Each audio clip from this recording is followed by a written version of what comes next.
I don't even know what to say. Good night, guys. I know it's been a while.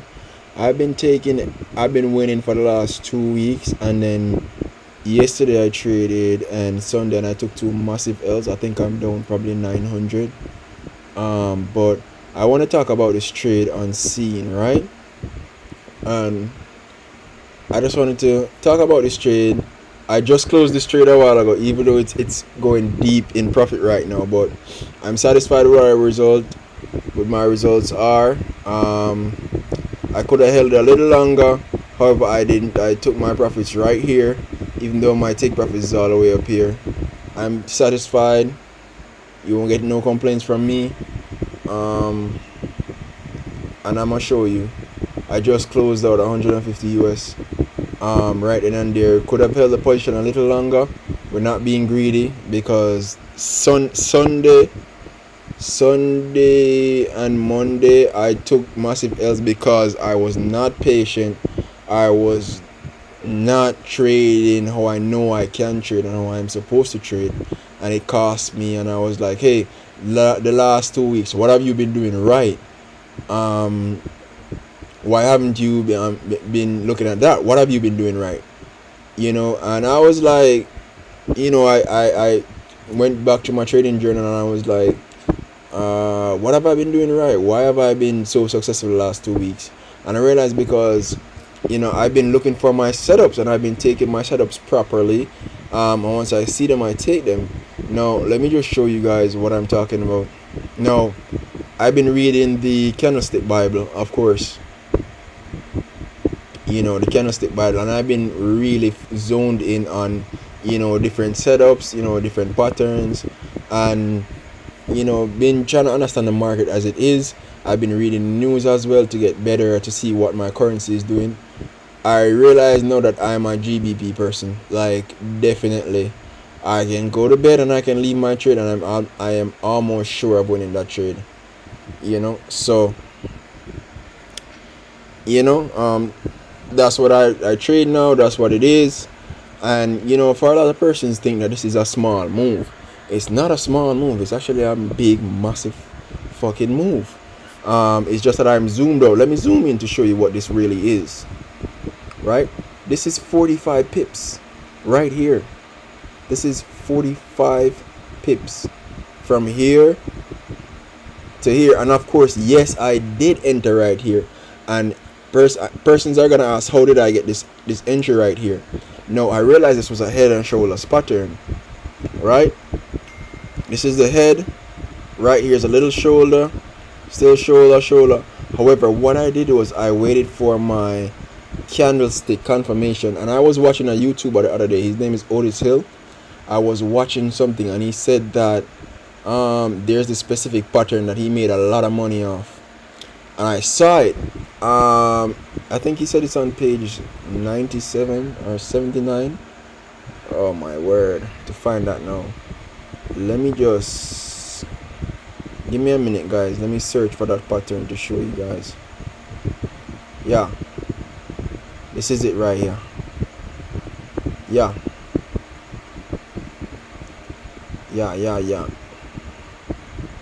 It's that pin bar.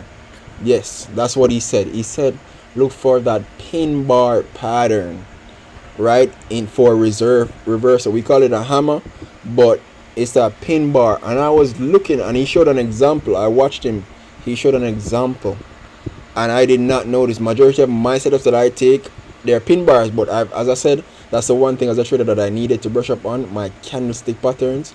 And he's like, look for confluences to match up with your pin bar. So I was like, alright. Majority of my trades have been dead ass like pin bars, and I did not notice. Look at this pin bar right here, and then look in this area right here. You see where the cluster of candles, like, they have no idea where they're going because the momentum has slurred. You see these candles open and closing almost at the same part, and then we get this pin bar right here, and then this engulfing candle right after. These are trades that I've been taking all week, and I haven't noticed until like I started reading this book and found out about the pin bar. You get what I'm saying? So I'm just saying that's just something that I recently found out. And of course, it depends on how you guys want to read this, because I can tell you from now, this trade is not ending here. This trade is going all the way back up here, because if we should look at what's happening right here. We're in an uptrend in the GBP market. I already had my trend line, broke my trend line, came back down to key zones, retest, take off, and look, came back down, retested this area, boom, we're out of there. So I know for a fact that, hey, we're looking for that area to go up. So what I did was I just marked my zones again. I'm sorry if I didn't. I just put it right there. I see the zone, but I forgot that, hey, there are new traders on here, and I just see this zone right here. It's respecting this zone. This candle came down. It completely rejected this area and come right here. This candle tried to come down again, still respecting this area, and this candle, I know for a fact that this has now become a strong area of support. So what I did was I went down to my 15 minute. Right, I went straight down to my 15 minute, and I was like, hey, I'm not trying to be greedy. I see this little head right here, and I know there's gonna be a shoulder, and as you can see right where I marked it on that 4 hour, let's look at that 15 minute. You cannot want something more transparent than that. How could you? Look at that right there. You see what I'm talking about? It matches up back, and I was like, alright. I'm telling you guys, it's gonna go all the way up here. However, I don't want to hold my trade for that long, because I did not budget for that. I budgeted for 45 pips. That's enough for me at 0.50, right?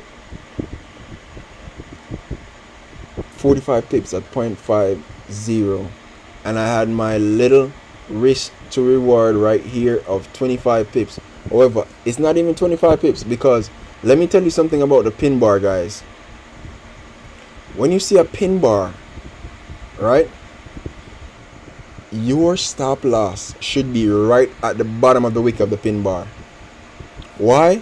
Because it's not going to go past there. So it's just a great setup. See that? That's a 4.9 risk to reward ratio. And as I said, I learned that from watching these guys I was telling you guys about. But I said most of my setups were actually those setups, but I failed to notice. You know what I'm saying? But it's when he said it, I was like, damn. I know as traders we do back testing. I was just back testing, and you know. But anyways, guys, that's it for me. I'm sorry I've been away so long. I'm gonna try, and drop a video daily now. That's it. Peace out.